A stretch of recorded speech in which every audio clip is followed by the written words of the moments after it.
Really, Dad? Mom's right. You really are an ass. And that was the last thing I heard from my daughter as I hung up the phone. Over the next few days, she tried to send me text messages, but I just deleted them. There were even a couple voice messages, but I deleted them after hearing the first couple words. It was all the same. They were just my ex-wife's words spoken in my daughter's voice. She made her choice 10 years ago and is at peace with that decision. That so-called olive branch was just an insult.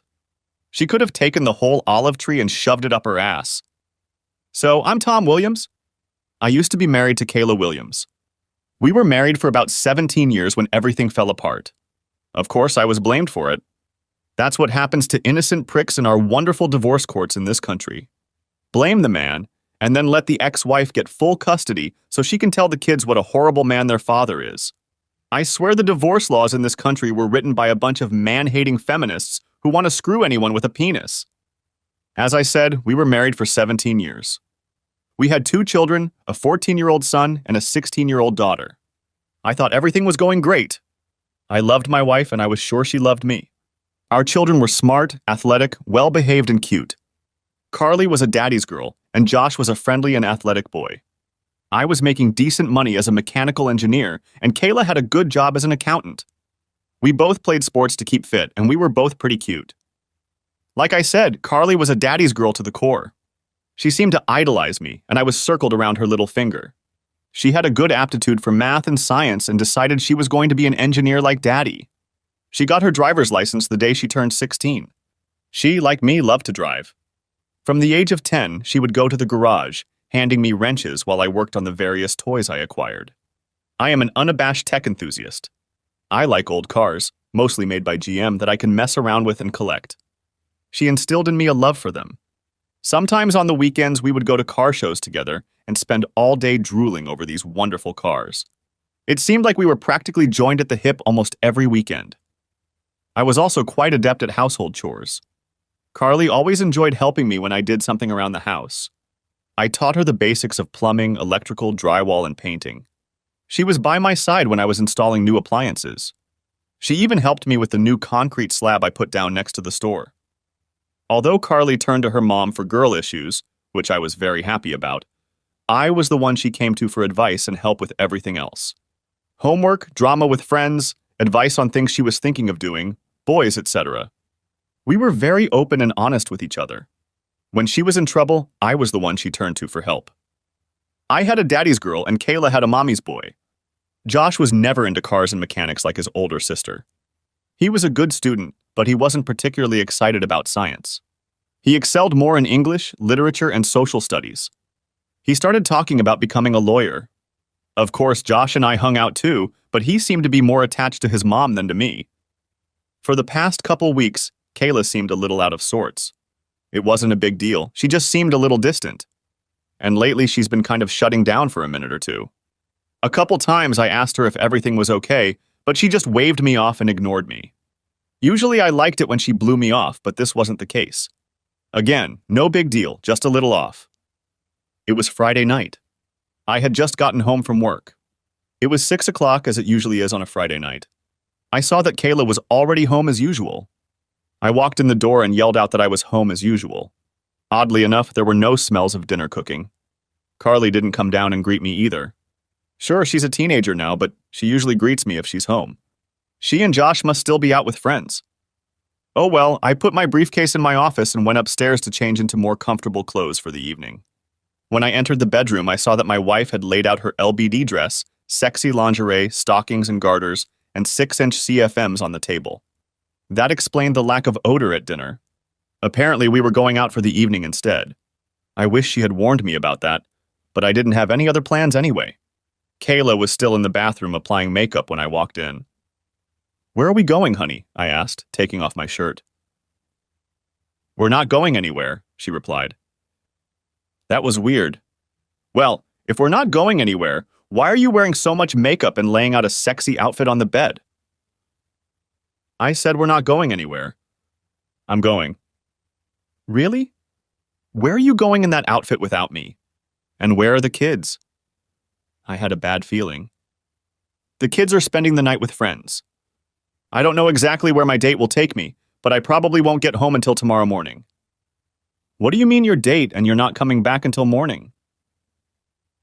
That's exactly what I said. I have a date tonight, and if everything goes according to plan, I'll spend the night with him, she said calmly. You're crazy! What the hell do you think I'm going to put up with this for a second? Screw it! If you want to go out and have some fun, you can wait until the divorce is final. Stop being stupid. There's not going to be a divorce. I'll just do it once and then it's back to business as usual. I need this night. We've been married for 17 years and I just need to go out one time to prove to myself that I'm still attractive to other guys.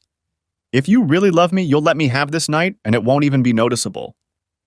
If you really loved me, you wouldn't even think about it. I love you, but I need this. I'm getting older, and I need to feel like I'm still attractive to other men. Younger men in particular. Clarence is about 10 years younger than me. He's been flirting with me for the past 6 months, and I've decided to finally accept his proposal.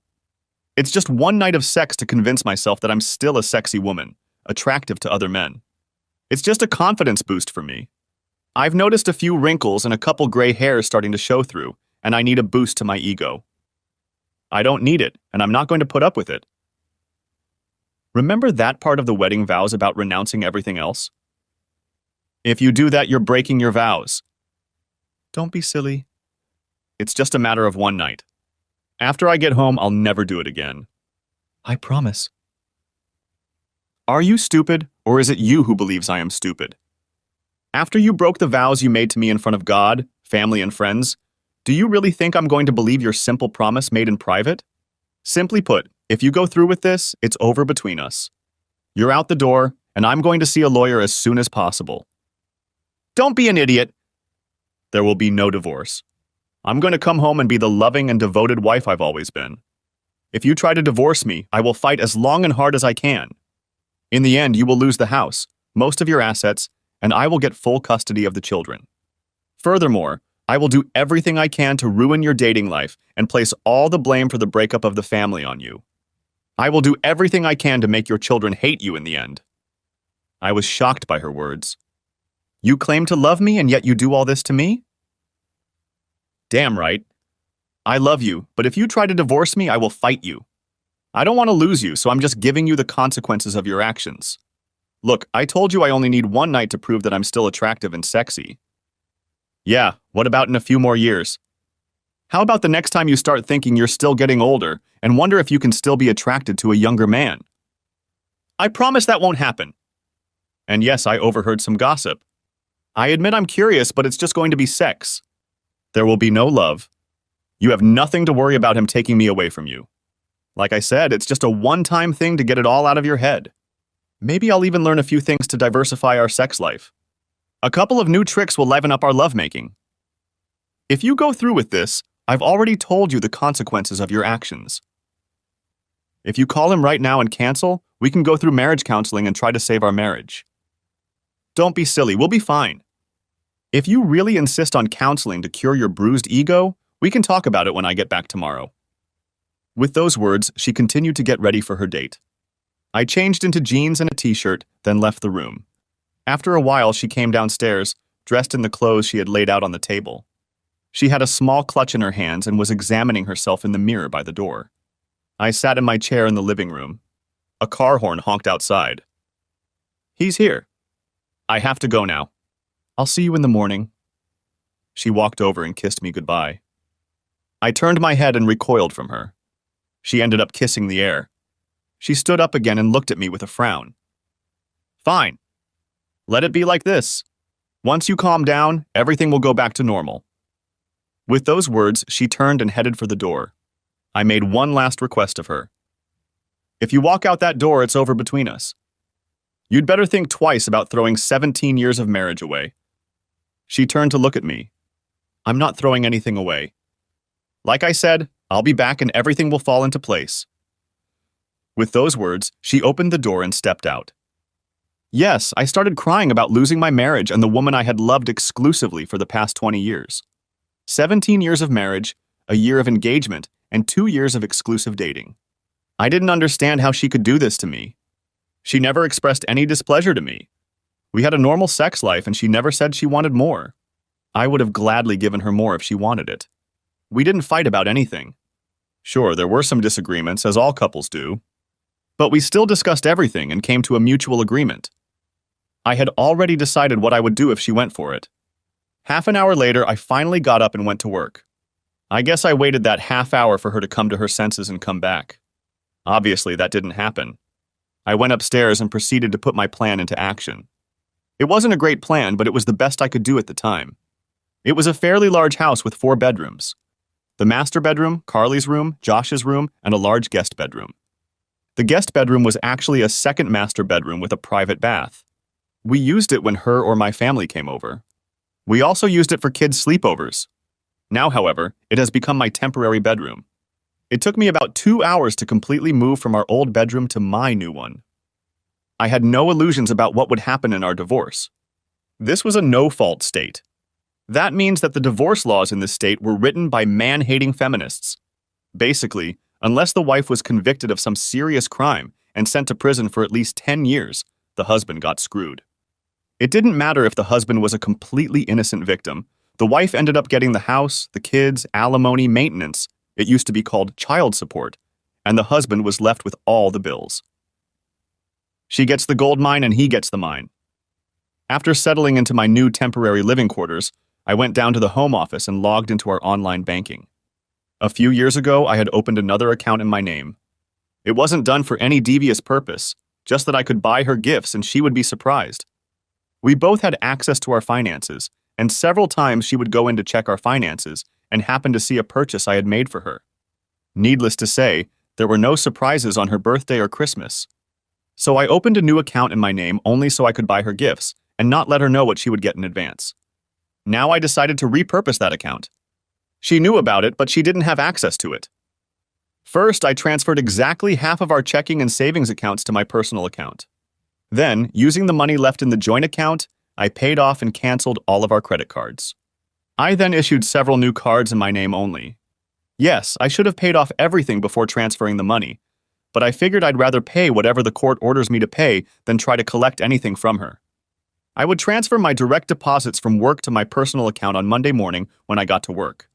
I would also have to call our broker and ask to split our investments on Monday. Having done what I could, I grabbed another glass of Jim Beam on the rocks and went up to my room for the night. I finished my drink, getting ready for bed. It wasn't a great night's sleep. For one thing, I was used to sleeping next to my wife. Without her, the bed felt empty. And then my thoughts just didn't want to shut down. I kept going over in my mind what I could have done to prevent it. Should I have tried to get her to stay out the door? Physically restrain her? Go to this asshole's car with a baseball bat? A gun? Was it worth going to jail? It was a long night. I dozed off every now and then, but not too much. I finally decided to get up when light started coming through the window. I was still tired, so I decided to take a shower more to help myself fully wake up than anything else. After shaving, showering, and brushing my teeth, I put on jeans and a t-shirt and went downstairs. I ate breakfast and had a couple cups of coffee while reading the paper. It was 9 in the morning when Kayla came back to the house. I was sitting in my office at my computer, looking at apartments for rent. I had already researched the information on the attorneys and set up an appointment for Monday afternoon through their online scheduling. "Good morning, sweetheart.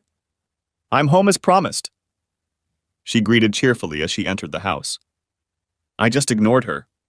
Throughout the night and this morning, my anger at what she had done had been building. As I sipped my coffee this morning, I realized that I had done nothing to deserve such disrespect from her. I also realized there was nothing I could have done to prevent what she had done. It was all on her conscience. If I had somehow managed to stop her date last night, she would have just done it again another time. There are a lot of people who say you can't stop loving someone all of a sudden. They may be right, but what you can do is turn that love into hate. The opposite of love is not hate, but indifference. With hate, emotion is still present. Marriage counselors can often save a marriage if there is hate by turning it back into love. If there is indifference, there is no chance at all. All the love I had for my wife yesterday until I got home has now turned into hate. Doing this was surprisingly easy. All I had to do was focus on the lack of respect she was showing me.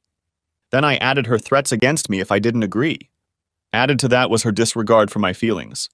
I had a few hours to focus on all of this. "Honey? Where are you?" "I'm home, just like I told you. I even cleaned myself up before I came to your house. Honey? I heard her call out to me, going around the house looking for me. There you are, she said, opening the door to my office. I'm back, and now things can go back to normal, she continued, walking over to my desk. She walked around the table and reached out her arms to hug and kiss me. I shoved her back. Keep your filthy, sick lips off me. God only knows what they've touched and what filthy shit has been in your mouth. Her eyes went wide with shock. I'd never spoken to her like that in all the years I'd known her. I continued before she could respond. You need to go to the clinic and get a full set of STD tests. I want to see a notarized clean report from you. Too much? Maybe. Did I not care? No. I watched her expression change from shock to anger. I hoped she'd realize what she'd done and repent. I see you're still coping with your bruised ego. I'm going to go up to our room and take a nap. I've had a long night and I want to get some rest. I hope you've calmed down by now and we can talk later. I expect a full apology from you for your rudeness this morning. With those words, she turned and left the room. I couldn't help but smile, anticipating her imminent return. And I didn't have to be disappointed. What the hell did you do? I heard her yell as she stepped back. Where are your clothes? Where are all your toiletries? What the hell do you think you're doing? She muttered, barging back into my office. What do you mean? I asked calmly. All my things are exactly where they should be. What are you talking about? Your closet is empty. Your drawers are empty. Your corner of your dressing table is empty. What do you mean everything is lying where it should be? Like I said, my clothes hang neatly in my closet or folded and in my dresser. My toiletries are neatly in their places in the bathroom. That's not true. I just told you that your things are not in our bedroom, she exclaimed in despair. Ah! I see your problem now. You see, you still mistakenly think your bedroom is our bedroom. I just told you that all of my stuff is where it belongs, in my bedroom. You mean? Yes. I told you I wouldn't put up with it, so I moved out of your bedroom. I'm going to live in my new bedroom until I find an apartment and move out. I thought about telling her about our finances, but screw it. Let her figure it out on her own. Besides, there was no point in ruining the surprise until I'd sorted out the investments. Her eyes narrowed in annoyance. We'll discuss this later. I'll give you a week to recover, and then I'll put everything back in place and we'll go back to normal. Not until I get a notarized report that you're free of all diseases. I waved it off, turning back to the computer. I stayed in my office most of the day. The kids came home early in the morning. I briefly wondered how long it would take them to realize there was a problem. I found some apartments that looked good, filled out the forms, and made an appointment to see them on Tuesday. Then I printed out our financial statements. I would need them for my lawyer on Monday. Although I was under no illusions about selling the house, I figured that determining its value might help settle the dispute. In theory, she would owe me half the value of the share. Wishful thinking, but still. I spent the rest of the day researching divorce laws in our state. I realized I was going to get screwed over, but at least I had to have an idea of how badly. It would have helped me formulate a plan of action, if not something else. Daddy, dinner's ready, said Carly, poking her head through the door. Okay, sweetie. Thank you. Kayla smiled radiantly as I entered the kitchen. It was obvious what her plan was. To kill me with kindness and show me what I would lose if I didn't accept what she did. She did the best she could. She got dressed and put on makeup.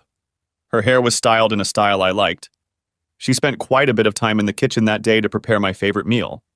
When I entered the kitchen, she came over to me and held out a glass of wine. I poured you a glass of wine. She held it out to me and leaned in for a kiss. I saw the pain in her eyes as I pulled away from her. I took the glass from her, walked over to the sink, poured out the water, and put the glass on the counter. Then I got a tumbler out of the cabinet, put a couple ice cubes in it, and then poured a couple fingers of Jim Beam in it. It was out of the question that the kids sitting at the table wouldn't notice this. Walking over to the table, I sat down and started chatting with the kids. I didn't even pay attention to my wife. Dinner was clearly a stretch. I kept the kids talking as much as I could, but it was pretty obvious that we were in serious trouble. It didn't help that I didn't even put anything on my plate, let alone eat anything. These dishes were my favorites, but I just passed the bowls and plates around without even looking at them. I just kept trying to make conversation with the kids while sipping my drink. "Dad, aren't you going to eat anything?" asked Josh finally. "No, not hungry." That was all I answered. After the most awkward dinner in the history of mankind, I just got up, refilled my glass, and headed back to my office. I didn't even bother to help clear my desk. After about half an hour, I shut down my computer, grabbed the keys to my truck, and left the house to go to a nice, quiet restaurant for dinner. Afterward, I stopped at a bar to have a couple drinks. By the time I got home, it was pretty late. I saw that the light was still on in Kayla's bedroom, so as I closed the door to my room, I made sure it was noisy enough for her to hear. I locked the door and then slid a chair under the handle. As I was getting ready for bed, I heard her trying the knob and then knocking. She tried to get me to open the door for about 5 minutes, but then gave up. The next morning I got up early. I decided that today was going to be a soccer day. There were 3 games, morning, afternoon, and evening, and I would watch them all. Yes, there were things to do this weekend, but I decided to ignore them. Screw it. I'm not going to live here for long, so Kayla can just delegate it to someone else. I had already drank almost all of my coffee and started getting ready to make an omelet for breakfast. I was just finishing mine when Carly came into the kitchen. "Hi, sweetie." "Omelet?" I asked. "Sure, Dad." "Thank you." She took her juice and sat down at the table, and I started to prepare the food. A few minutes later, Josh showed up. I told him I would cook it as soon as I was done with his sister's food. Carly ate her omelet while I cooked Josh's. I heard Kayla in the hallway, so I poured the last cup of coffee into my glass and turned off the kettle. She walked in, shuffling, took a cup from the cupboard and looked at the empty pot. "You couldn't even leave a cup for me?" She stared at me. "The pot is right here. You know how to cook it?" "Never mind. So you're making scrambled eggs?" "Made them." "Just finished, but feel free to make yourself one," I replied, putting one on Josh's plate. I used the last of what I made for him. I even put all the ingredients away already. To hell with her. After taking care of the kids, I walked out of the kitchen. It was just before noon. I was sitting in the living room watching the morning game. Kayla walked in with a plate and a bottle of beer. She set everything on the coffee table in front of me. "I brought you lunch and beer so you won't miss any games," she said cheerfully. Without looking at her, I kicked the plate and bottle off the table and onto the floor. She stood there with her mouth open in shock. At that moment, the commercial came on, and I got up, walked to the kitchen, and got myself a beer. Yes, I can hear all of you crying about alcohol abuse because I spilled all the beer on the floor. I wasn't going to drink any of the stuff she brought me, so it would have been a waste anyway. No, I didn't clean up after her. She brought it in unwanted so she could clean it up herself. I didn't care if she stained the carpet. I wasn't going to live here long anyway. "We need to discuss this," Kayla began. "Shut up." "Game on," replied I. "For God's sake. You need to do something about your attitude. The kids have already noticed." "By all means. I'm sure they'll notice when I move out anyway." "Oh, calm down. You're not moving out and there won't be a divorce," she insisted as she walked away. It started closer to noon. At least they were kind enough to wait until after the break. Carly and Josh entered the room together. They sat down on the couch facing me. "Dad, what's going on between you and Mom?" Carly started. "Well, now you might know. Your mom and I are getting a divorce. It has nothing to do with either of you. We both love you. This is just between me and your mom." "But why?" asked Josh.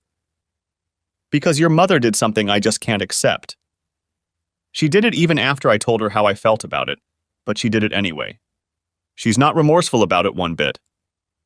"You mean when she went on her date Friday night?" asked Carly. "You know about this?" I was surprised. "Well, yeah. Mom told us you weren't thrilled about it. So you know she cheated on me." "No, she didn't." "She said she told you about it beforehand, so it wasn't cheating. She didn't sneak behind your back to do it, and that was the only time she did anything like that." Josh explained. "Yes, Dad. Besides, it was just one night out of the 20 years you dated and were married. She said that if you really loved her, you would have just let her have that night and moved on with your life," Carly added. Frankly, I was shocked. I was also hurt that my daddy's girl didn't even bother to understand my position. She took her mother's side and didn't even want to hear my point of view. Really? How about if she really loved me, she wouldn't even consider having sex with anyone else? Come on, Dad. It was just once, and she promised she'd never do it again. Okay, then let's discuss her promises. A little over 17 years ago, she made a solemn vow to me. She made that vow in front of God, our families, and friends. She vowed to leave everyone else behind. There were no exceptions to this vow. The duration of this vow was limited, till death do us part. In case you haven't noticed, none of us are dead. If she can so easily break this solemn vow made in public, how can I trust the promises she makes to me in private? Yes, but you also vowed to be there for her in good times and bad. Josh thought about becoming a lawyer. Hopefully, he'd do much better at it. That's right. The problem is that your mother, in breaking her vow, broke the contract and released me from my vows. Well, we just don't understand why you would want to break up your family over one single night, asked Carly. Why are you saying I'm destroying the family? Why am I being blamed for what she did? Mom's not going to leave. She wants to put it all behind her and move on. You're the one leaving and making a big deal out of it. If you leave, you'll ruin the family, insisted Carly. After that, the situation did not improve. I tried to explain my position, but they did not listen. They weren't interested in my opinion. Kayla had been filling their heads with her nonsense all last day. All they knew was that Mom had done something she really needed to do, and Dad didn't love her, and the kids enough to accommodate her needs. She convinced them that Daddy's little male ego caused him to abandon them all and tear the family apart. It was Daddy's fault for failing to give Mommy the one small tiny thing she really needed to be happy. Instead, Dad decided to make everyone suffer because of his stubbornness. Really, it was just one night out of their 20 years together. Seriously, what is one night out of 7,305 nights, 20 years at 365 days a year plus one extra day in 5 leap years? They eventually left when it became clear that I wasn't going to accept their position. I managed to watch the rest of the game in peace. As the game was winding down, I could smell the aromas of dinner being prepared. Apparently, it was another one of my favorite meals. I just sat and watched the post-game show in anticipation of the night's game. The time was getting late. The game was supposed to start in 20 minutes. Josh came in and said dinner was ready. I just got up, grabbed my truck keys, and headed for the door. Where are you going? Dinner is already set on the table, asked Josh. I'm going to the sports bar to watch the game. I'll get something to eat there, I replied. But Mom fixed. I'll be back after the game. I'll probably be here for a while after it's over, though. I sat there after the game. They had a really good burger with seasoned fries. The beer was pretty good, too. I only had 1 beer a quarter, so it was enough for me to drive. Besides, it was only 5 minutes from home. When I got home, everyone had already gone to bed, so I just went to my bedroom, locked and bolted the door, and went to bed. The plate and bottle on the coffee table were put away by the time I got home. That made me smile. Monday morning, I got up early and was out of the house before everyone was even up. The first thing I did when I got to the office was call my broker.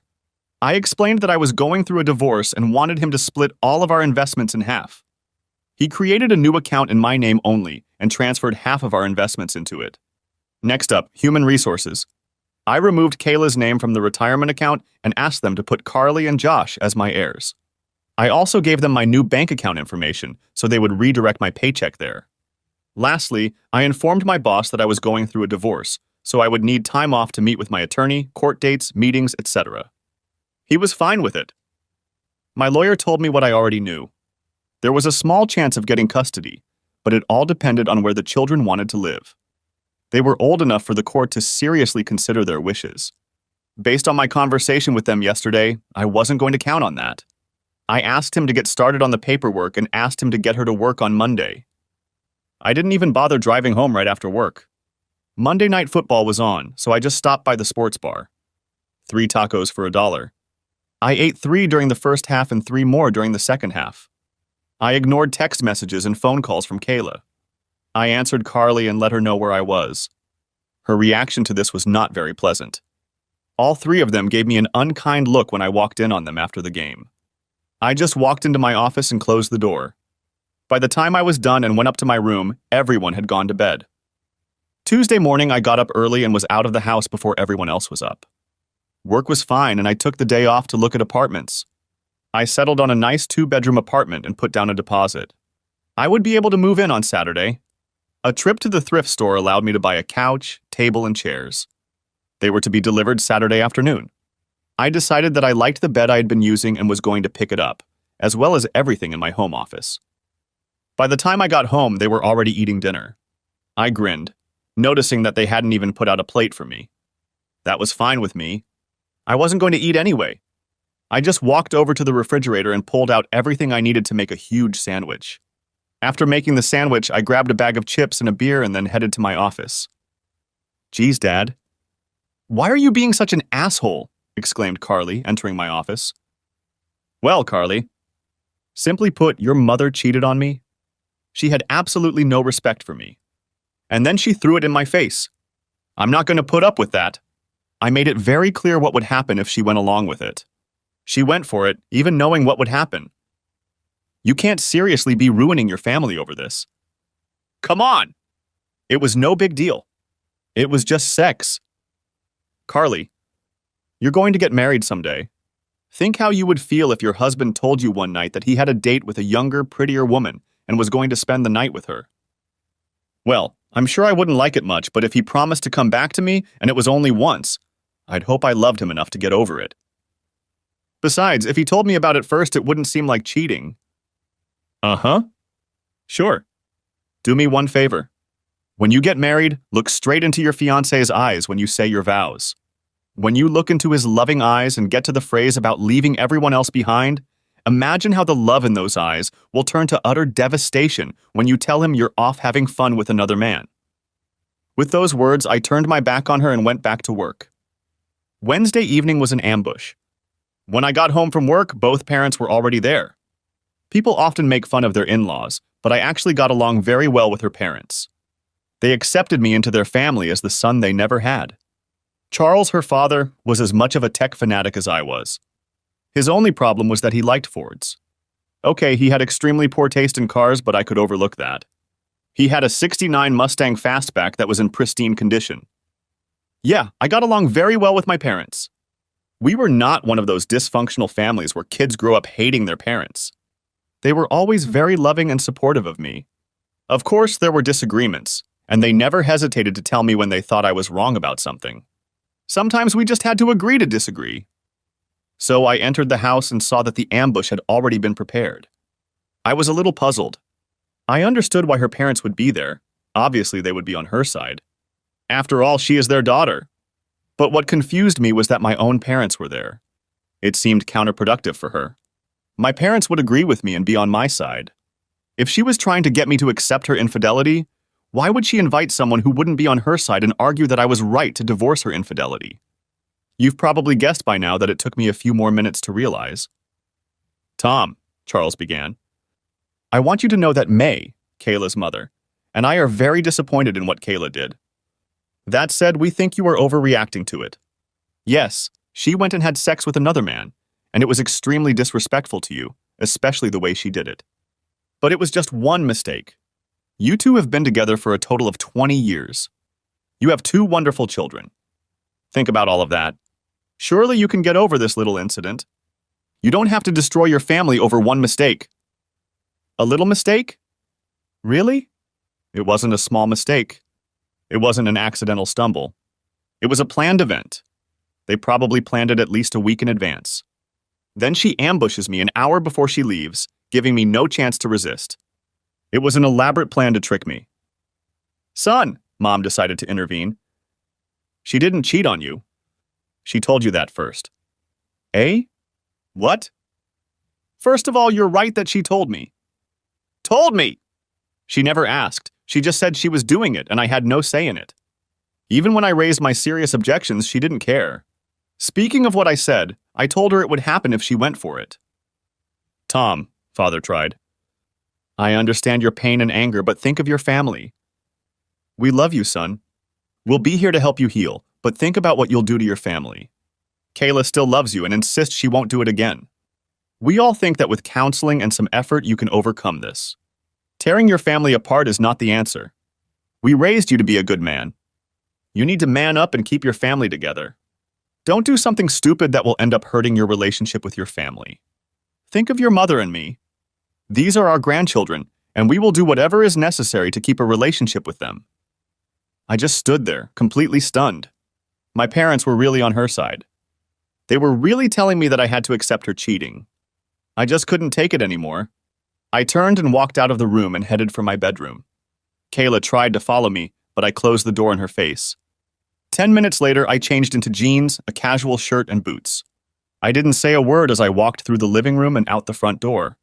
They were still sitting there, trying to talk to me as I walked by. I didn't even pay any attention to them. I just walked out the door, got in my truck, and drove to the sports bar to get some dinner and a few beers. Luckily, the house was quiet and dark when I got back about 4 hours later. Thursday and Friday went the same way. I completely ignored Kayla, and my kids were still mad at me.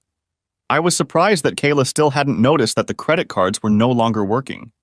I'm sure when she goes shopping on Saturday, she'll realize it. It was Friday night. I had been home for about an hour. I was sitting in my office, going through my things and deciding exactly what I would take tomorrow and what I would take later. Kayla opened the door and walked in. She was wearing a see-through nightgown, stockings, garter belt, and heeled shoes. I have to say she looked amazing. The kids are sleeping somewhere else tonight. It's time for you to forget this nonsense and come to bed with me. I want you to make love to me all night. I really need you to take me back. I stared at her for a minute. No, thank you. Besides, I haven't yet seen the report from the clinic confirming that you don't have any medical conditions. Stop being ridiculous. I need you back in my bed. Your tantrums aren't accomplishing anything. Now come on. I'm horny and I need sex. Not the slightest interest. Listen, if you don't, I'll have to call Clarence again. So what if it's a one-time thing?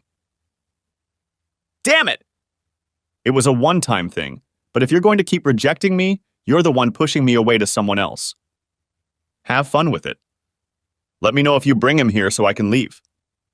The smoke coming out of her ears and nose as she ran out of the room didn't dissipate until a few minutes later. About half an hour later, I heard the front door slam. She practically burned her tires as she raced down the street. Taking advantage of the fact that the house was empty, I gathered a few things. I disassembled the bed and loaded it into the truck along with most of my clothes. Tonight I'll be sleeping on the couch in my office. After loading everything I wanted to take with me into the truck, I drank a Jim Beam on the rocks and relaxed. The couch wasn't the most comfortable one I'd ever slept on, but that was okay. Early the next morning, I was at the leasing office to get the key to the apartment. It took me a little while, but I managed to get everything out of the truck and into the apartment. Fortunately, a couple of friendly neighbors helped me. When I got back, no one was home yet, so the neighbor's teenage son helped me load the desk and office furniture. The computer, printer, and accessories went into the cabin. I looked back at the living room and thought, screw it. I'll take the chair too. I guess either no one came home until tonight, or no one bothered to look in my office or spare bedroom. I'm surprised they didn't notice the chair was missing. It was early evening when my phone rang. Seeing that it was my daughter, I answered it. Daddy? Where are you? I'm home, honey. No, it isn't. Your office is cleaned out. The bed and dresser in the spare bedroom are gone, and your chair isn't in the living room. Besides, I looked everywhere, and you're not here. Besides, your truck is gone. You're right. I'm not there. I'm at home. I don't live there anymore. I've moved into an apartment for now. Maybe after the divorce I'll buy another house, but this one will do for now. Geez, Dad. I can't believe you're acting so stupid. I thought you loved us. I love you, sweetheart. Always have and always will. Just not so much that you won't leave us. I'm not leaving you. You'll still be able to see me as much as you want. I will still take care of you and your brother. You abandoned us. You abandoned us, and you're destroying the family. Your mother is the one who destroyed the family. I told her this is what would happen if she went on that date. But she did it anyway. But she thought you loved her enough to get over it. And I thought she loved me enough not to do it. Okay. Whatever. Then she hung up. Yes, the divorce was a nightmare. She fought it to the end. Counseling. She wanted me to pay. I refused. I argued that if she needed it, she should pay for it. It was one of the few arguments I won. What a waste of time. The counselor didn't like me very much. I think it had to do with the fact that I told him I was ordered to attend, but the judge didn't say anything about me actually having to participate. I endured all 12 sessions before the counselor finally gave up. She fought over literally everything. That worthless, funny poster in the garage that she absolutely despised? Suddenly, she just couldn't live without it. The Bud Light I accidentally left in the office? She hated it, but it had been on my desk since college. It was the centerpiece around which she was going to redesign the office. Yeah, that was bullshit. She was only doing it to make my divorce as difficult as possible. All this time, she made sure I didn't see the kids as much as possible. Eventually, the judge granted the divorce. I had to keep paying half the mortgage. She, of course, kept the house. Child support was $2,000 a month, but I got visitation every Wednesday night and every weekend. What really pissed me off was the $1,000 a month for 5 years of spousal maintenance. It was canceled if she remarried during that time. I wasn't going to hold my breath. I learned that she had moved Clarence in with her before the divorce was even finalized. So yeah, half of my paycheck went to her. I cashed out some of my investments and bought a small house that was in dire need of renovation. At least I got it cheap, even on a 1/4 acre lot. Fortunately, I was able to get all my tools out of the garage a week after moving in. I refused to even discuss them. I had most of them before we even met. When she pushed, I talked about all of her jewelry, expensive clothes, and shoes. The house had electricity, gas, and running water. There was a roof and the walls were standing. That was enough for me. I moved into the house and started working on it in the evenings and weekends. Visitation. Yes, I was supposed to have visitation. I did visit a few times. It was a goddamn disaster. Kayla was doing everything she could to prevent it. The kids were busy. They went away for the weekend with friends. Funny how it was always my weekend and not hers. Oh, Kayla has dance practice on Wednesday. Josh has an important test on Thursday and needs to study for it. The few times I was able to visit the kids on Wednesday night, they treated me with hostility. They still blamed me for everything, even when I explained my point of view to them. When the opposition literally holds them captive the entire time and I only occasionally have an hour or two, it's a losing battle. After the third time, they bluntly told me they didn't want to see me anymore. Yes, I could force them, but what would be the point? Forcing them to see me would only cause more resentment. I sent them gifts, cards, and letters for birthdays and Christmas. They all came back unopened. I continued to send monthly checks. I saw them being cashed, but I never heard a word. Graduation? I guess they graduated, but I didn't hear anything about it. I sent a registered letter letting them know about the college funds I'd organized for them. In response, I heard, "No thanks." Kayla basically set my kids on me just like she promised. I focused on work, the house, and only that. I didn't go anywhere or do anything. It's amazing how much money can be saved doing things this way. As if all of this wasn't bad enough.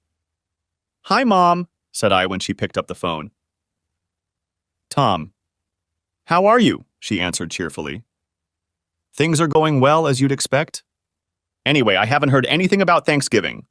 Are you going to have it again this year?" There was silence on the other end. "Mom? Are you still here?" I asked. "Huh? Well, that's a little awkward." "Huh? Yeah, we're going to, but Kayla, her parents and kids are coming to the party. She's also bringing the new man in her life. We just felt that your presence here would be too awkward for everyone. After all, the kids are still mad at you for leaving them, and your presence with Kayla and her new man would only stress everyone out." "Seriously, Mom? You're ditching your own son for Thanksgiving and inviting my ex-wife and her boyfriend instead? We want to maintain a close relationship with our grandchildren. Besides, this is your fault. You should have been working to keep the family together, not tearing it apart. How about you come visit us on Christmas Eve? Your father and I will spend Christmas Day at Kayla's house, but we can celebrate with you the day before."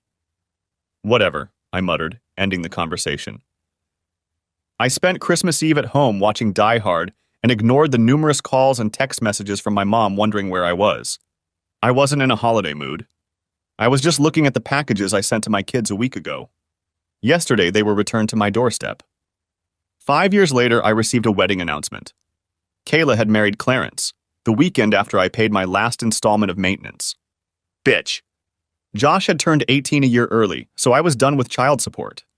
I was now completely free of my ex-family and obligations to them. I celebrated by getting drunk. Yeah, I'm not really proud of it, but to hell with it. I put my all out and gave them all the love I was capable of, but they rejected me and treated me like crap. Screw them! Now that all my obligations to that bitch and her two ungrateful offspring had been fulfilled, I decided to just put them out of my mind as much as possible. They obviously didn't want any relationship with me, so I would just forget about them as soon as possible and move on with my life. Well, except for one thing that always bothered me. I had to keep paying half the mortgage on the house. Of course, it ended when Josh graduated, but my name was still on the deed. I think Kayla was under the mistaken impression that she owned the house. The divorce said she could only live there until the kids graduated from high school. Now all bets were off. I was entitled to half of the property, and it was a pretty big property. I contacted my attorney. To start with, when we got divorced, the house was appraised at about $300,000, and the equity was about $200,000. That was 5 years ago. Since then, we have been paying our mortgage faithfully, and property values in our area have increased significantly. After doing a little research online, I calculated that the appraised value was now about $500,000, and the equity was $450,000. Yes, we only had $50,000 left on the promissory note. Why did I do it? Well, for the money, of course. Who could use an extra $250,000? Besides, it would piss Kayla off.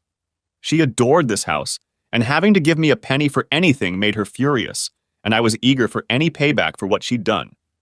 It would also reimburse me for all the house maintenance and mortgage payments I had to make for her.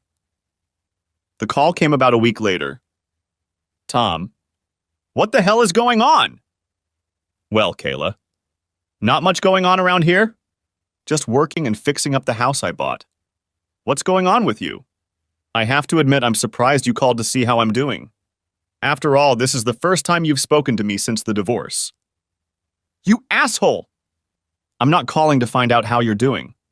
I'm calling to find out why the realtor came to my house to look at it and get my signature on the sales contract. Oh, that. Well, that should be clear. Since both our names are on the title, she'll obviously need your signature for the sale. What sale? I love this house and I'm not going to sell it. Then when can I expect a check from you for my half of the capital? Nice try. I got the house in the divorce? No. You only used the house until Josh graduated from high school. That happened last month. Now we can either sell it and split the proceeds or you can buy out my half. If you think I'm going to give you $100,000 for a house I own by right, you're out of your mind. Well, that proves I'm not crazy.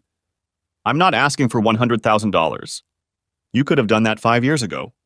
Now, since the equity in the house is about $450,000, my half is $225,000. If you factor in all the expensive furniture you just had to have, let's round that amount up to $250,000. You're crazy. I'm not giving you a dime, she shouted, hanging up the phone. Yes, I laughed when she hung up on me. Yes, my lawyer got his cut, but it was worth it to see her face a couple months later when the judge ruled in my favor. I even managed to convince the judge to make her pay her legal fees and my lawyer for bringing her to court over something that should have been settled out of court. The house appraised for more than I had estimated. Including the value of the furniture, I got $275,000. They ended up buying me out rather than selling me. I found out later that they mostly used Clarence's money. It ended up getting him in trouble, but more on that later. I managed to get the house in order. I even built a decent-sized store behind the house. I picked up an old 1972 Chevy pickup truck that was in bad shape.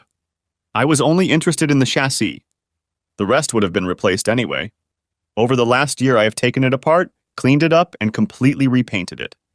When the paint and bodywork was done, it was time to tackle the running gear. The rear differential was still good, but I rebuilt it anyway. It had to be able to handle the power I was going to put through it. The transmission was a Borg-Warner T10 4-speed manual. It was fast stuff. I decided to have some fun with the engine. It was just going to be a toy, not for everyday driving. 427 big block. I managed to find it online at a parts depot. I bought it and had it shipped.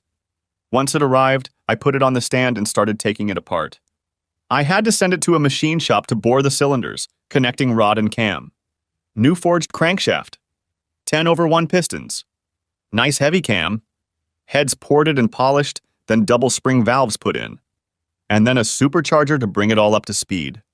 Yeah, I'd probably run more gas stations than tire shops, and I'd run very few gas stations. I chromed the valve covers, polished the aluminum on the supercharger, and used steel-braided hoses. It almost required sunglasses to open the hood. The first time I hit the road, I almost wrecked it. I was driving down the highway and decided to punch it. Big mistake? The rear tires blew out instantly. I barely managed to keep the car in a straight line before I let off the gas. Remember, take it slow on the gas pedal. After that, I started driving more carefully. A few weeks later, I saw an ad for a car show open to the public. Thinking it would be fun, I filled out the form and paid the entry fee. When the day came, I loaded up the '72 Chevy and drove to the park. I registered and got my spot. As I was setting up my car, I noticed a very nice 1968 GTO parked next to me. I set up my shade structure in the area behind the truck. A couple chairs and a refrigerator completed my setup. And then I noticed attractive red-headed girls setting up chairs behind the goat. Yes, I said redheads plural. There were two of them. One looked about my age and the other was about 10 years old. Probably still a schoolgirl. There were two very important things I didn't notice. I didn't see a boy with them, and I didn't see anything on the third finger of the older woman's left hand. Of course, I looked closer.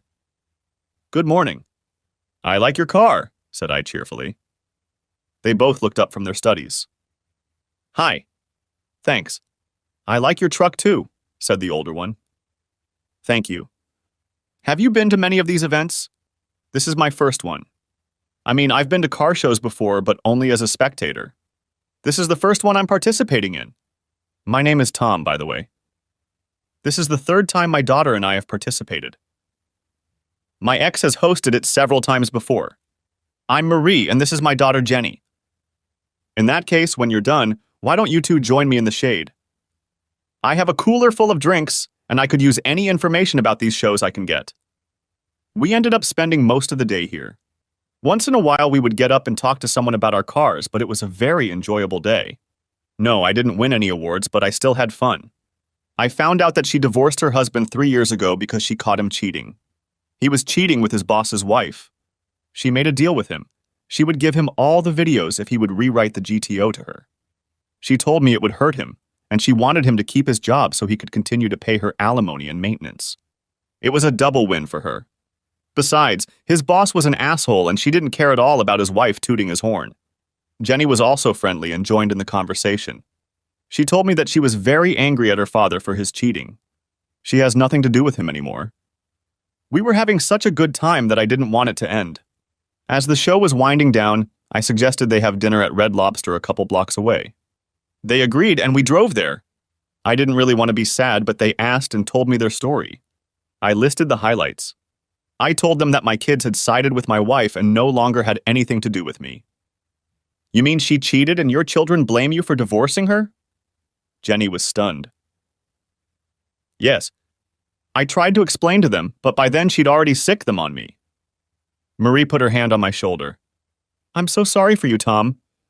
You're such a good guy, and you don't deserve anything like this." She said it sincerely. I decided to change the subject to something more pleasant. We ended up talking and laughing for another hour. We seemed to have a real connection. We exchanged numbers and Marie agreed to meet me again. As they were leaving, I saw Jenny smile broadly at me, wink and give me 2 thumbs up. I realized that she didn't mind me meeting her mom again either. So Marie and I got back together. It was the following weekend. I called and asked. She enthusiastically agreed. Dinner and dancing. I kissed her on the cheek as I walked her to the door. As I turned to leave, I saw a red-haired teenage girl in the window, smiling and giving me 2 thumbs up. After 2 more dates, I invited them both over to my house and cooked them dinner. After my divorce, I learned how to cook pretty well. Food Network, a few YouTube videos, a lot of trial and error. My lasagna turns out really good, so I settled on that. They seemed to like it. They really liked my house, but I overheard Marie telling her daughter that it definitely needed a feminine touch. I wouldn't have argued if I had been asked. The following weekend, I was invited to visit them. Marie cooked in such a way that my feeble efforts were shamed. Even Kayla wasn't as good as Marie.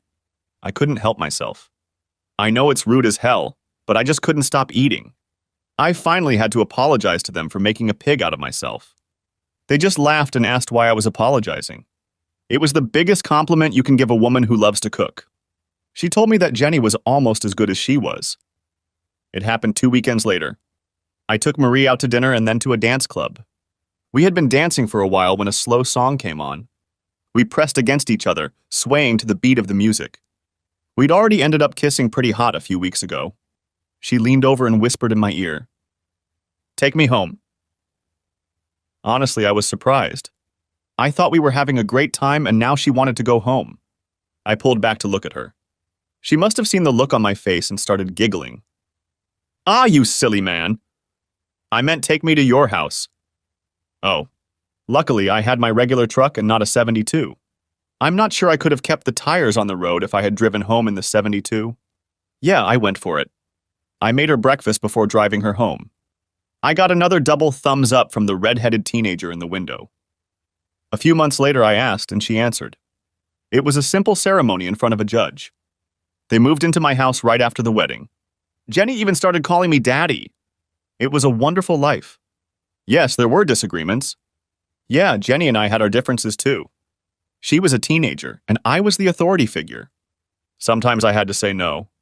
Still, she respected me, and her mom loved me as much as I loved her. An unexpected call came about a year later. It was a number I didn't recognize. "Hello," I said, picking up the phone. "Hi, Daddy!" An excited female voice sounded on the other end of the line. "Carly?" "Yes, Daddy. It's me, and I have great news." "Really?" "It's really good to hear from you." I was really glad to hear from her. Maybe she was reaching out to repair the relationship. "I'm getting married." "That's wonderful, honey. I'm so happy for you. Anyway, I want you at my wedding." "Oh, honey." "Of course. It's one of the greatest honors for a father to walk his daughter down the aisle. I've also organized a wedding fund for you." "Oh." "No. Clarence is paying for the wedding, and he'll be walking me down the aisle. Besides, since it will be very awkward for you and Mom to sit together, you won't be sitting in the front pew. But I really want you to be there." "Clarence, you mean that scumbag your whore mother cheated on me with? Did she really marry that piece of shit?" "Look, Dad, I'm trying to rebuild a relationship, and I wanted you to be at my wedding. Besides, after you left, she and Clarence started seeing each other more often, fell in love, and got married. It's really your fault. If you hadn't left us, she and Clarence would never have continued dating." "Good. I can see that you are still under the impression that your mother did nothing wrong. Therefore, I will not be able to attend the ceremony for 2 reasons. First of all, I simply cannot support a marriage that I am sure will fail. You will most likely cheat on your husband, just as your mother cheated on me. If he is in any way someone I approve of, he will kick your slutty ass to the curb as soon as he finds out. Secondly, you just stole my father's last great honor from me and gave it to a filthy witch who knowingly seduced a married woman. That once again shows what a shallow, self-centered bitch you've become. Fine. If you're going to be like that, don't expect to ever see your grandchildren. If you raise them the way you are now, I still want nothing to do with them." "Really, Dad?" "Mom's right. You really are an ass." Click. And that was the last thing I heard from my daughter as I hung up the phone. Well, so much for any chance of a relationship with my ex-daughter. I'm pretty sure we'll never have a relationship with Josh either. Yeah, it was painful. They still blamed me for what their mother had done. I put my phone away and headed to the store. Instead of wallowing in sadness, I'd get to work on the 1963 Chevy pickup I'd pulled out of the field a couple months ago. It didn't have to be as radical as my 72. I wanted it to be more drivable. I rebuilt a 350 engine that was only slightly more powerful than the standard engine. I didn't even notice Jenny slip out from around the corner and grab my phone. I didn't even know she was home. Carly. I was so angry at my father. I tried to get through to him, and he had the nerve to talk to me like that? It's his fault our family is falling apart. I tried to be nice and invite him to my wedding, and he just threw everything back in my face. I was hoping he would finally take responsibility for what he did to our family. I lowered my eyes and saw my phone ringing. I didn't recognize the number, but there had been a lot of calls like that during the wedding planning. Hello? Hi. Is that Carly Williams? Yes. What can I do for you? Yes, you can. You can stop calling my dad and being a cast-iron bitch to him. He's the best man I've ever known, and he doesn't deserve to have a stupid, spoiled whore like you calling him and reminding him of the pathetic remnants of humanity that you are. I swear, you and your family are a waste of air to breathe. Who the hell are you? My name is Jenny Williams. I'm your sister. My mom married your ex-dad and he adopted me. I love him with all my heart, and it would never occur to me to show him any disrespect or dishonor. You are an insult to daughters everywhere. I know all about what happened. Your mother went on a date, totally disrespecting her husband, and slept with another guy. The saddest thing about all of this is that you don't seem to mind. Let me tell you that my biological father cheated on my mom. She didn't hesitate to kick him to the curb. You can rest assured that if my mom had ever cheated on my dad, I would have helped my dad take her ass out with the rest of the trash. Yes, even though he's not my biological father. He is the most decent, caring, compassionate man I have ever met. I'm thinking of sending your whore mother a card thanking her for being such a big fool to let him go. If it wasn't for her extreme stupidity, I wouldn't have his father right now. Oh, and you can also tell your grandparents that they have another granddaughter, but I have not the slightest desire to have any relationship with someone so despicable as to reject my own son for a cheating whore and her traitorous offspring. There is one more thing you can do for me. When you say your mock vows, look into your husband's eyes and think about when he decides to cheat on you. When he does cheat on you, call me and tell me about it so I can laugh at you. Have a shitty life, sis. She hung up. I just stared at my phone in shock. First of all, I was surprised to learn that my father had gotten married. You'd think he would have at least sent his kids an invitation. Then I found out that I now had a younger sister as well. A strange thought occurred to me. I couldn't escape the thought that she looked a lot like me before Mom told Josh and I that Dad was leaving and was going to tear the family apart over one insignificant little thing. At first, I thought that Dad must have had a very good reason for doing this, and figured I could probably live with him instead of Mom. But then Mom explained that she was feeling fine, and that she just needed this little thing to restore her strength. After all, it was just one short period of time compared to how long they had been together. Besides, Mom was willing to stay together and work things out. Dad was the one who was a pig-headed man and wouldn't even try. Dad was the one who was leaving. He was the one who had separated them. I couldn't believe how rude she was being to me. She wouldn't even give me a chance to tell her that Dad was the one who abandoned us and that Mom was trying to move on. It was like she didn't care, that it was just a one-time event that shouldn't have gone unnoticed, considering how long they had been together. And after that, she has the nerve to call me all these vile names? She doesn't even know me. What was Daddy so upset about? Of course, Clarence was going to walk me down the aisle. After all, he'd been there for me for the past few years. I hadn't even talked to Dad since Josh and I told him how angry we were about him leaving. On top of that, Clarence was paying almost $20,000 for my wedding. I couldn't even imagine how much the pennies my dad was able to set aside for my wedding would be enough. Half an hour later, when my mom and both grandmothers came in, I was still upset about those phone calls. They were out shopping. Mom noticed my mood right away. Honey, what's wrong? I told my dad about the wedding and asked him to come. After all, I'm his only daughter, and I thought he would want to be at my wedding. I was hoping that maybe it would be something we could build on and maybe start a relationship again. Oh, that's wonderful, exclaimed Grandma Williams. Is he coming? We haven't heard from him since he called about Thanksgiving a few years ago. I sighed. No.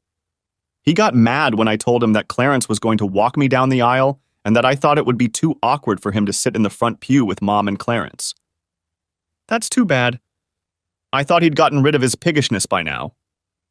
Well, if that's not bad enough, I found out 5 minutes later that I have a half-sister.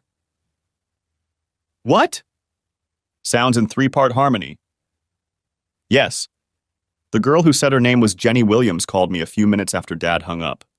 Apparently, Dad married her mom and adopted her. She wasn't too nice on the phone.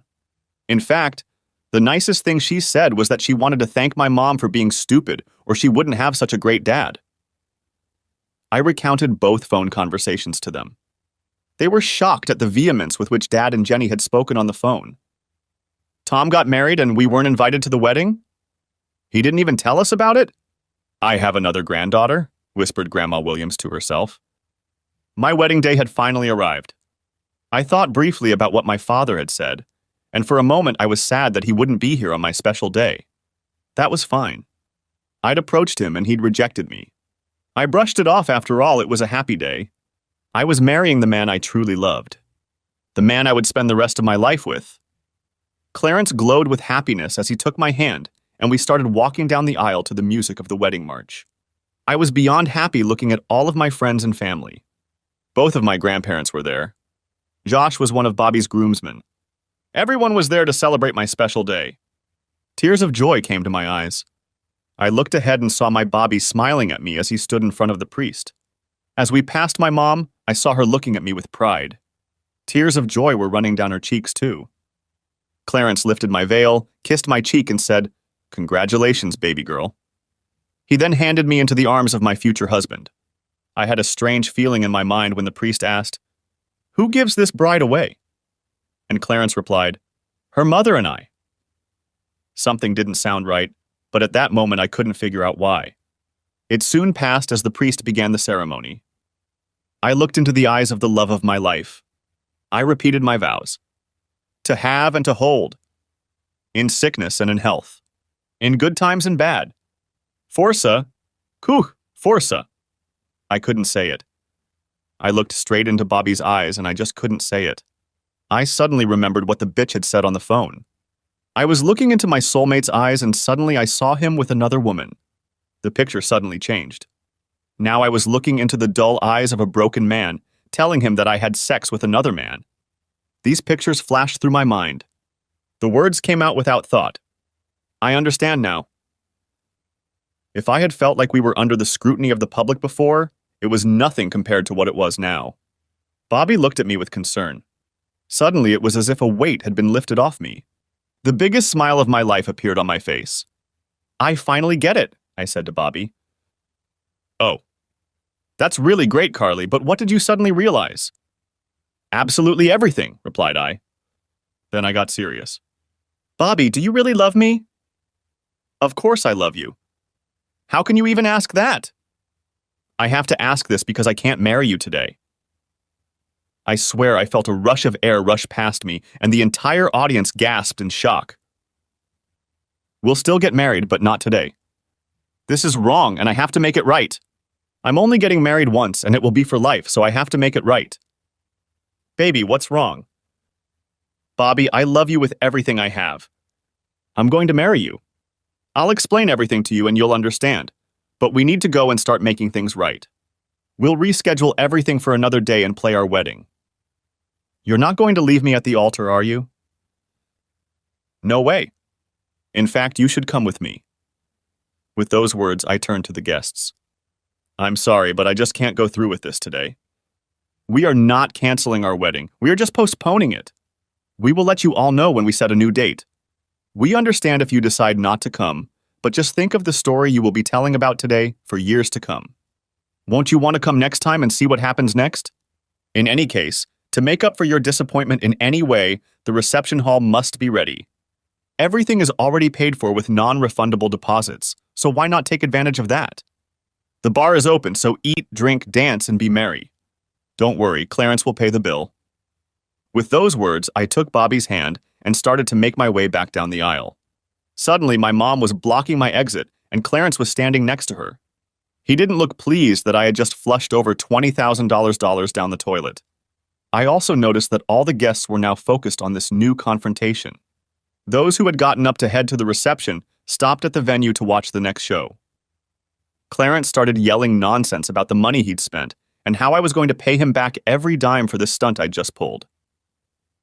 Then it was Mom's turn. "Carly, what are you doing?"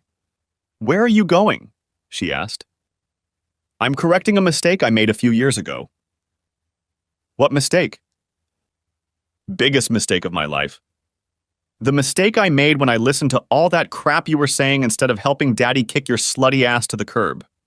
The mistake I made when I blamed Daddy for the breakup of the family, while it was your own fault for cheating on him. Carly! I'm your mother! I'm not a whore, and you will speak to me with respect. Really, Mom? You're not a whore? Once a cheater, always a cheater. Carly! How dare you? How dare I? I'm even ashamed that I even equaled you.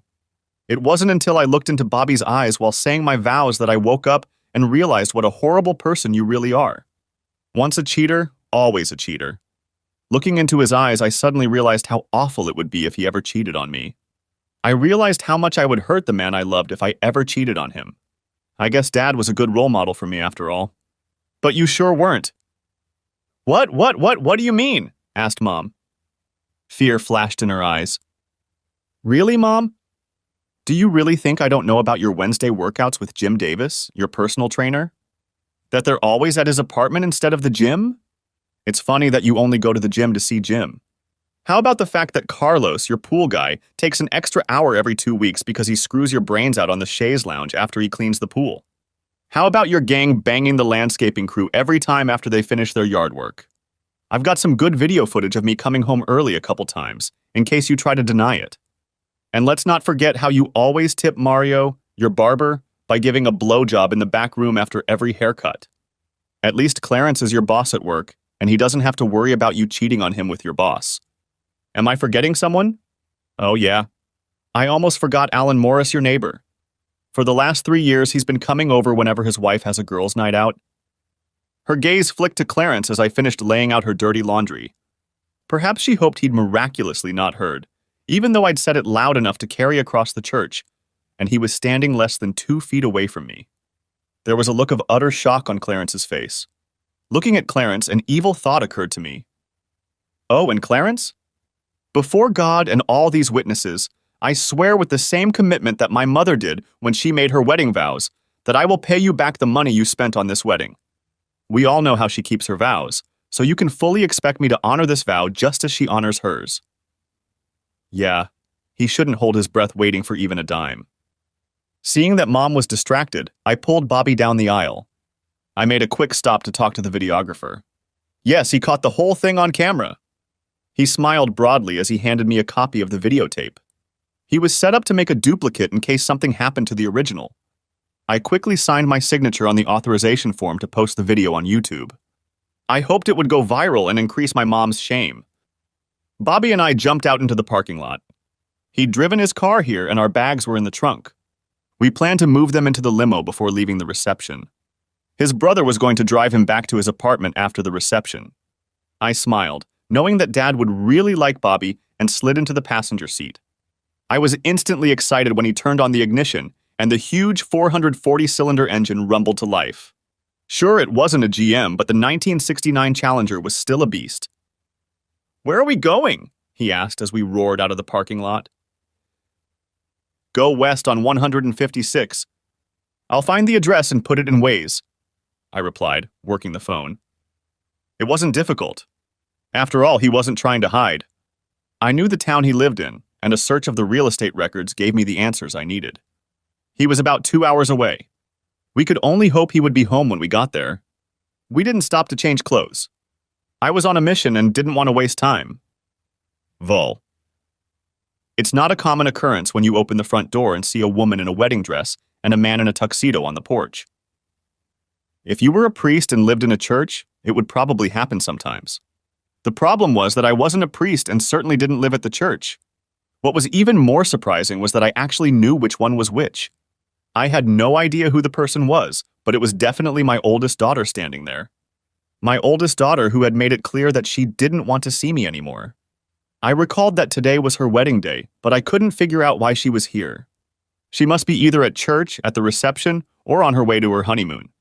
Standing on my doorstep was the very last place she should be. Daddy? Can I talk to you for a minute, please?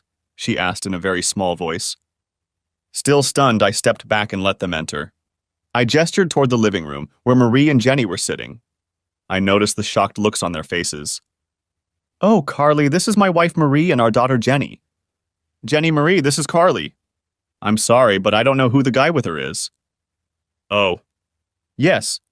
Dad, this is my fiance, Bobby Jensen. Bobby, and this is my dad, Tom Williams, his wife Marie, and my sister Jenny, introduced Carly. Fiancé? I thought he was already your husband.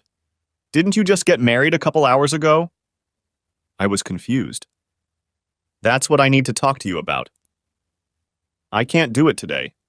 I can't get married unless Daddy walks me down the aisle. Daddy, I finally get it. You're right. You've always been right. I'm sorry I got caught up in Mom's bullshit and blamed you. It was Mom who gave up on us, not you who gave up on us. I'm sorry for everything I said and did. You didn't deserve any of it. I won't make excuses for my behavior because there really are no excuses except that I was young and stupid and listened to the wrong people.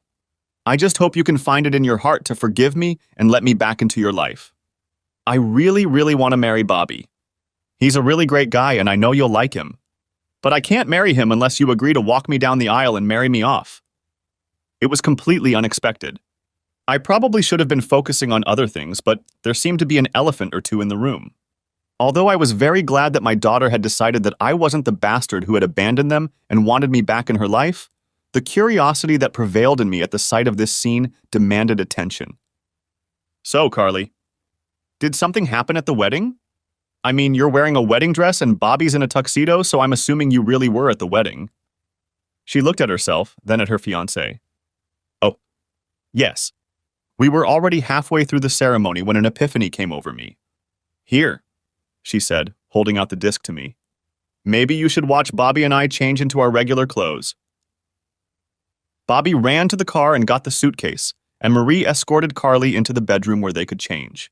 While this was going on, I set up a video player connected to the big screen in the living room. As soon as Carly and Bobby were ready, Marie came back and sat down next to me, and I pressed the play button on the remote. It started out like a normal wedding ceremony. The groomsmen escorted the bridesmaids down the aisle and then separated at the altar. Bobby entered with the priest. He carried the ring, then the flower girl. Finally, Clarence walked Carly down the aisle. It was all pretty typical until Carly started saying her vows. But even that was normal up to a certain point. Suddenly, she found it hard to speak. She seemed to be stuck on one word. She did it! I can't believe she actually did it and that it hit her so hard, whispered Jenny to herself. I was about to ask her what she was talking about when Carly stopped trying to say her vows and changed everything. We watched the video of her stopping the wedding and then confronting her mom. I was shocked by her revelations. Apparently, her cheating has increased since she married Clarence. By the time the video ended, Carly and Bobby had changed clothes and returned to the living room. I just couldn't go through with it. I looked into Bobby's eyes and realized how much it would hurt him if I did to him what Mom did to you. I finally realized what renounce all really meant, and that Mom had broken that vow. Then I realized how much she had dishonored you, and that I had dishonored you by marrying you without the place of honor you deserve. How can I say such solemn vows at a ceremony where the place of honor is held by two of the most dishonorable people I know? How can these vows have any real meaning if they don't include the most honorable person I know? I realized that if I really wanted these vows to have meaning, I had to be led down the aisle by my dad, the man who actually taught me values and integrity. I decided that when I married Bobby, it should be you there, not Mom and Clarence. Carly paused for a moment, then smiled and looked at Jenny. Besides, I need my little sister to be one of my bridesmaids. It was your kick in the ass that woke me up. I remembered what you said to me as I looked into Bobby's eyes trying to say my vows. How can I get married if you won't stand by my side? It was very important. We talked for a few more hours. I didn't realize that Jenny had gotten Carly's phone number from my phone right after I went out to the workshop after Carly's call that afternoon. She went to her room and a few minutes later called Carly on her own phone. It was getting late and I asked them to stay the night in the guest bedroom. Throughout the evening, Carly received several phone calls. She ignored the calls from Clarence and Kayla, but several of her friends called as well. Apparently, several of the guests accepted her offer to have some fun at Clarence's expense. He tried to cancel, but it was too late for a refund. By the time he got to the reception venue, there were already a few dozen people there, taking advantage of the open bar. The food was already being prepared too, and all the servers, bartenders, and DJ were already in place and working. Eventually, Clarence gave up, grabbed a drink, and moved to a table in the corner to drown his sorrow. Josh sent her a video taken on his phone when his mom came over to talk to Clarence. It didn't seem to go well. Clarence was yelling a lot. The words cheating whore took up most of the conversation. It looked like that relationship was about to end as well. Josh said he was able to cancel his plane and resort reservations, but had to pay a 20% penalty for not canceling on time.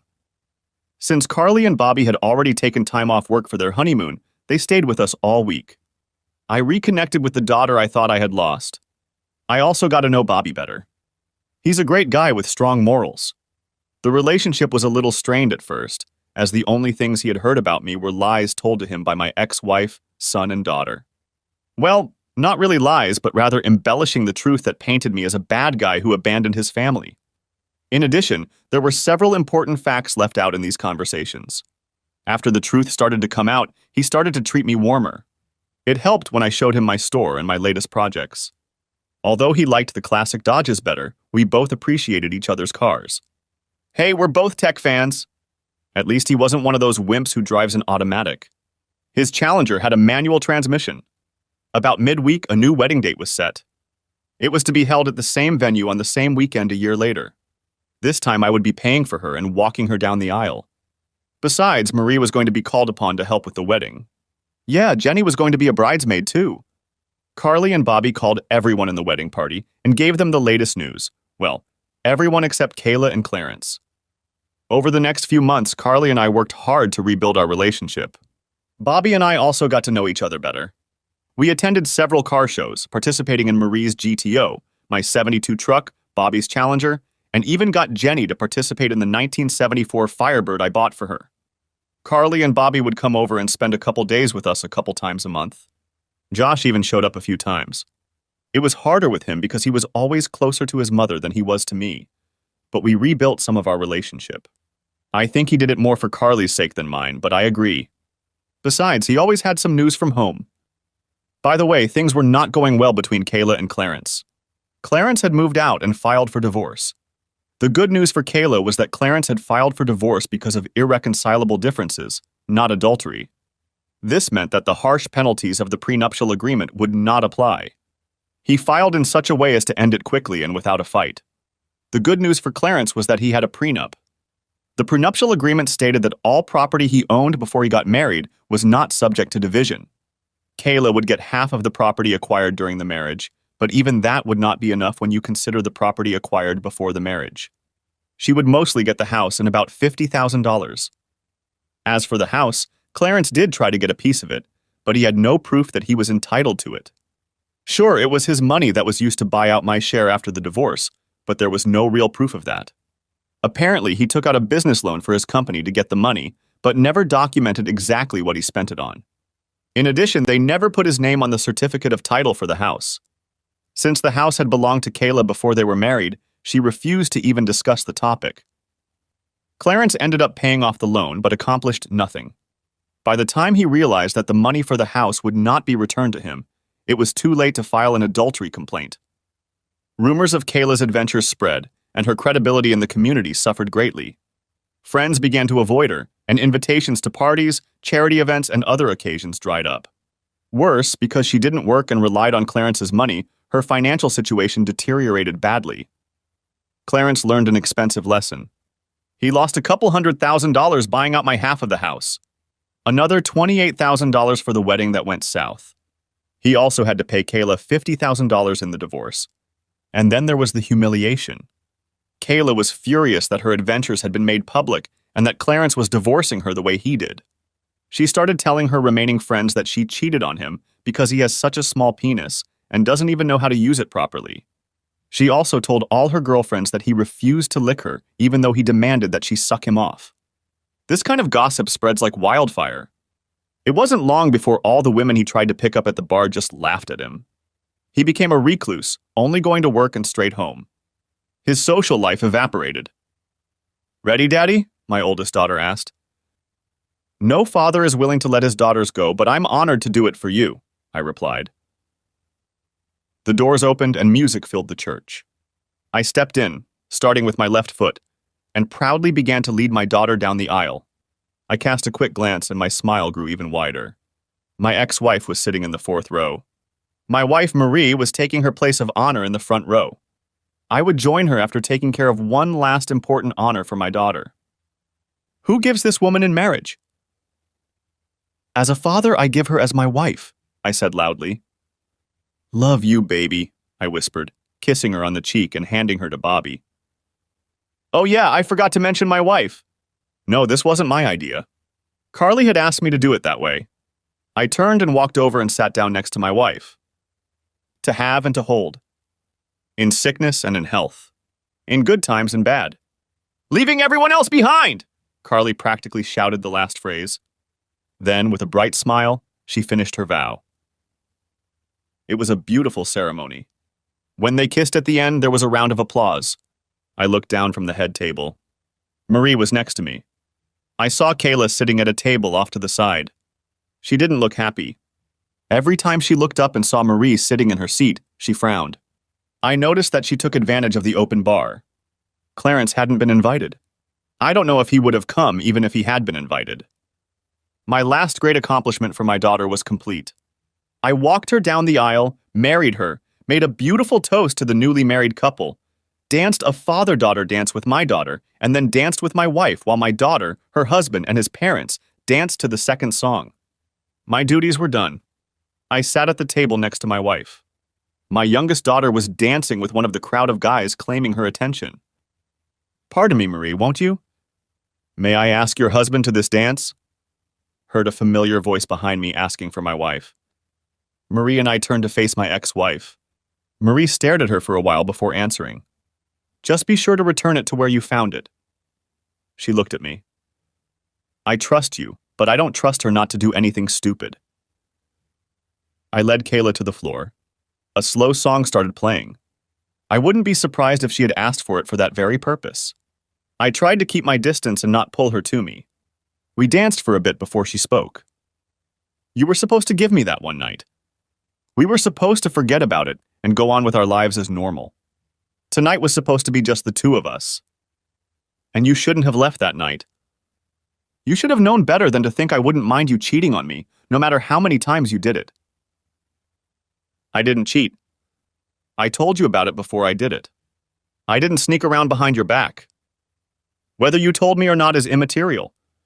The fact that you had sex with someone else is cheating. Besides, I didn't give you permission. I told you not to do it, but you did it anyway. I never wanted this. I only wanted one night, and then we could be together forever. You know you're the only man I've ever loved. I've never had the slightest love for him. Besides, the sex wasn't that great. He was selfish and not even as big as you. Then why did you marry him? Because you divorced me. Of course I didn't love him, but I liked him. After you left, I didn't want to be alone. I thought I could love him, but I could never get over you. I did all those nasty things to you because I was angry that you left me. I still loved you, but you wouldn't even talk to me. After that one night, I realized that you were all I needed and I would never date another man again. So why did you cheat on him? Because he was a failure in bed. I thought I could train him, but he refused to listen to advice. He refused to go down on me and I stopped giving him blowjobs. He would just stick it in, pump for a few minutes, erupt, and then roll over and fall asleep. When I couldn't take it anymore, I found a couple other guys who could actually bring me to orgasm. I had no idea Carly knew anything about it. Even if I had known she knew about all of this, I never would have thought she would leave me to my own devices like that. I feel really sorry for you. We had a really great marriage, but you abandoned it for one night of mediocre sex. I don't think there's any chance. I couldn't keep from laughing. Not just no, but very no. First of all, even if I wasn't married now, what you did by setting my children on me destroyed any possibility of us ever getting back together again. I am now remarried to the woman I love, and I have another daughter that I love as well. The best I can offer is the courtesy of being in the same place and at any events with our children and grandchildren. Thankfully, the song soon ended. I never spoke to her again that evening. She couldn't afford to pay the mortgage on the house, so she eventually sold it and moved into a small apartment. The money from the sale of the house was enough for her to live on if she was careful. She occasionally went on dates with her girlfriends, but as far as I know, she never had any other relationships. Clarence ended up living alone, too. Carly and Bobby had a long, loving marriage. They had 3 children, 2 boys and 1 girl. Josh eventually married a nice girl as well. 2 daughters were born to them. As far as I know, neither of them cheated on each other. There are those who think I should have gotten revenge on Kayla and Clarence. The reality is that I couldn't hurt them in any way without going to jail or getting retaliated against. I decided to just move forward and live my life as best I could. As they say, the best revenge is a life well lived. That's what I did, and let karma deal with the rest. Karma is a bitch, and her stripper name is Revenge. Clarence and Kayla didn't burn, but they didn't walk away unscathed. No, I had nothing to do with it, but I still feel good. I have my wife, daughter, and 2 other children back in my life. I am surrounded by people who love me. I have a good life. Ready, Daddy? My daughter asked. No father is willing to let his daughters go, but I'm honored to do it for you, I replied. The doors opened and music filled the church. I stepped in, starting with my left foot, and proudly began to lead my daughter down the aisle. My wife took her place of honor in the front row and smiled broadly. I joined her after taking care of one last important honor for my daughter. Don't worry, Dad. I'm going to do it today. I talked to Carly and I'm going to do it right the first time, Jenny assured me. Thanks for watching. I hope you enjoyed it. So subscribe to my channel and watch the next video.